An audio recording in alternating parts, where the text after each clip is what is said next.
Hello everyone. तो आज हम बात करेंगे about the stress strain curve. ठीक है।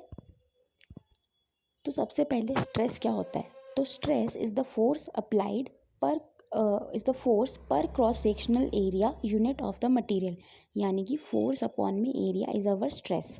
ठीक है। इसकी यूनिट क्या होती है? पास्कल्स या मेगा पास्कल्स। स्ट्रेन क्या होता है? यानी कि जो परसेंटेज चेंज आता है इन दी लेंथ या फिर क्रॉस सेक्शनल एरिया में, उसको कहते हैं हम स्ट्रेन। ठीक है। इसको हम कैसे एक्सप्रेस करते हैं?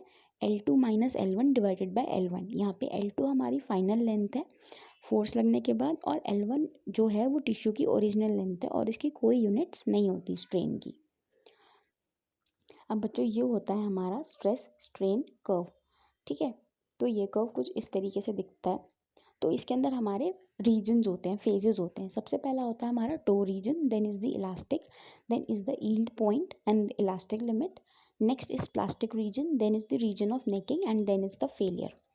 तो सबसे पहले बात करते हैं बच्चों टो रीजन की। तो जो सबसे स्टार्टिंग का फेज होता है इस ग्राफ के अंदर, इस कर्व के अंदर, उसे कहते हैं हम टो रीजन। तो इस टो रीजन के अंदर हमारा सबसे ज़्यादा डिफॉर्मेशन होता है विथ लेस फोर्स, यानी कि कम फोर्स के साथ भी हम सबसे ज़्यादा टिश्यू की लेंथ और शेप के साथ चेंजेस देखने को मिल जाएंगे हमें। और हमारी नॉर्मल एडीएल्स में जितनी भी एक्टिविटीज़ होती हैं वो सारी टो रीजन में ही होती हैं, और इसके अंदर स्ट्रेन कितना रहता है? 1 से 2% नॉर्मली। ठीक है।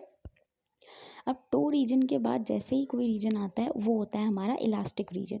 इलास्टिक रीजन में क्या होता है कि अगर हमने किसी टिश्यू के ऊपर फोर्स लगाई, ठीक है, तो हमने इतनी फोर्स लगाई कि जब हमने फोर्स हटाई तो वो वापस अपनी ओरिजिनल पोजीशन में, ओरिजिनल शेप में आ गया।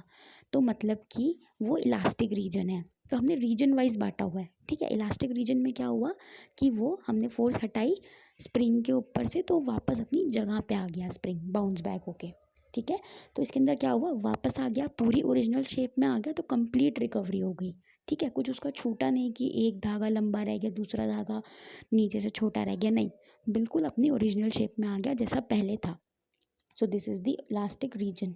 तो इसमें जो हमारे कोलेजन फाइबर्स होते हैं बॉडी में, उनके ऊपर हल्का सा स्ट्रेन आता है, बहुत हल्का सा। इसमें स्ट्रेन का परसेंटेज 4%।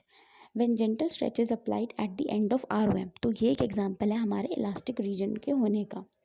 इसके बाद आता है हमारा यील्ड पॉइंट या फिर इलास्टिक लिमिट। तो ये इलास्टिक लिमिट का जो बिल्कुल लास्ट पॉइंट होता है उसे हम कहते हैं यील्ड पॉइंट। मतलब ये वो पॉइंट है कि अगर आपने फोर्स इस पॉइंट तक ले आया, अगर आप, ठीक है, फोर्स लगाते लगाते, तो यहाँ से वो टिश्यू वापस अपनी ओरिजिनल शेप में नहीं आएगा। अब उसके अंदर कुछ ना कुछ तो गड़बड़ होगी ही होगी। स्प्रिंग जो है, आपने आपने उस पर इतनी फोर्स लगा दी कि उसके अंदर अब वापस आने की क्षमता नहीं है कि वो बिल्कुल कंप्लीटली जैसा पहले था वैसा हो जाए, वैसा नहीं होगा वो। तो यील्ड पॉइंट देखो। उसके बाद आता है हमारा प्लास्टिक रीजन, कि इसमें तो परमानेंट डिफॉर्मेशन हो गया। अब चाहे तुम उसे कितना ही खींचो, कितना करो, अब उसके अंदर कुछ ना कुछ चेंज आ गया है, वो ओरिजिनल जैसा नहीं है। अब देखो, इलास्टिक के अंदर क्या हो रहा था कि तुम लोगों ने फोर्स लगाई, वो वापस अपनी जगह पे आ गया। ठीक है। यील्ड पॉइंट पे क्या हुआ कि भैया अब तुमने फोर्स लगाई, तो अब इसके अंदर कुछ ना कुछ चेंज ज़रूर आ जाएगा, इस फोर्स के आगे मत बढ़ो। ठीक है। प्लास्टिक रीजन में क्या हुआ कि अब तो हो ही गया, अब हड्डी टूटनी थी, टूट गई, तुमने बहुत ज़्यादा फोर्स लगा दी, अब वो वापस अपनी पोजीशन पे आराम से नहीं आएगी जैसे इलास्टिक रीजन में आती थी।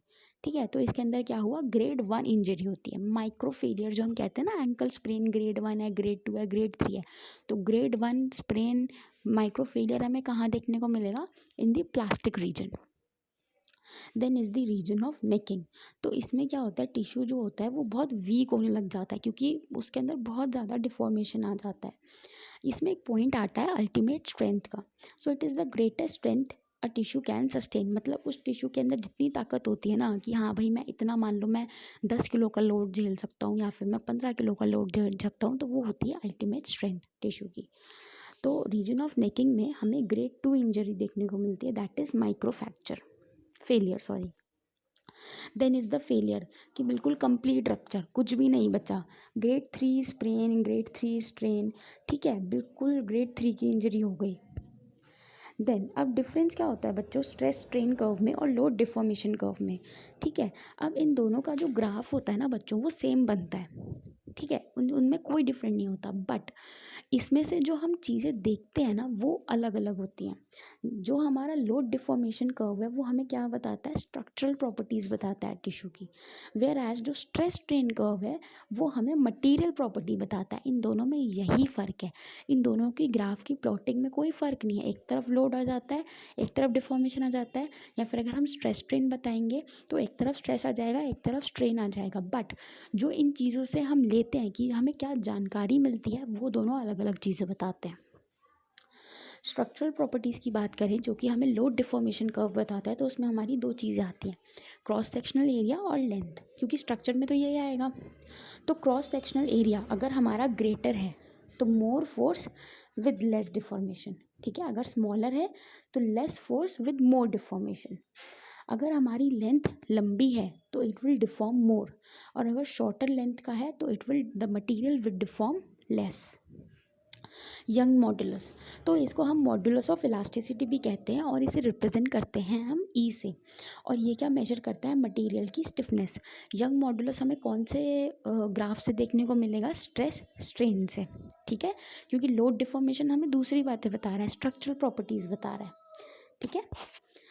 अब जो यंग मॉडुलस क्या होता है, ई से जिसको रिप्रेजेंट करते हैं वो क्या होता है, it is stress upon strain, यानी कि, और ये मेजर किस में होता है, इलास्टिक रीजन के अंदर।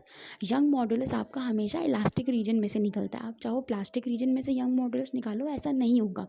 क्यों नहीं होगा, अब इसका रीज़न सुनो। ई का हमने फॉर्मूला क्या पढ़ा है, young modulus equals to stress upon में स्ट्रेन। स्ट्रेन का हमने क्या फॉर्मूला पढ़ा था, L2 minus L1 upon L1, यानी कि ओरिजिनल लेंथ और जो फाइनल लेंथ है उसका, ठीक है, डिफॉर्मेशन के बाद जो लेंथ है। तो ये हमें इलास्टिक रीजन में ही देखने को मिलेगी, ठीक है। तो इसलिए हम हमेशा इलास्टिक रीजन में से ही यंग मॉडुलस निकालते हैं, क्योंकि अगर वो प्लास्टिक रीजन में गया तो उसकी ओरिजिनल लेंथ तो कुछ रही नहीं, क्योंकि उसकी तो एक ही लेंथ रही है, डिफॉर्म हो गया है, ठीक है। Now the shape of the curve is an essential feature. अगर हमारा जो कर्व है वो बहुत स्टीपली जा रहा है, ठीक है, तो एकदम से जा रहा है, तो मतलब कि जो ई है यानी कि यंग मॉडुलस है वो बहुत ज़्यादा है। यंग मॉडुलस ज़्यादा होने का मतलब क्या हुआ कि उस मटेरियल की स्टिफनेस ज़्यादा है और कंप्लाइंस कम है, ठीक है।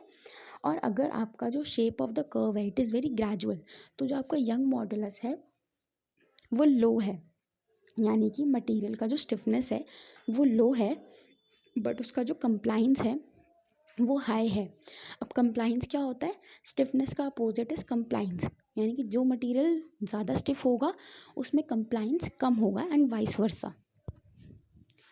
Thank you. अगर आपको इसमें कोई डाउट है तो आप कमेंट्स में पूछ सकते हो, I will try to answer that. Thank you.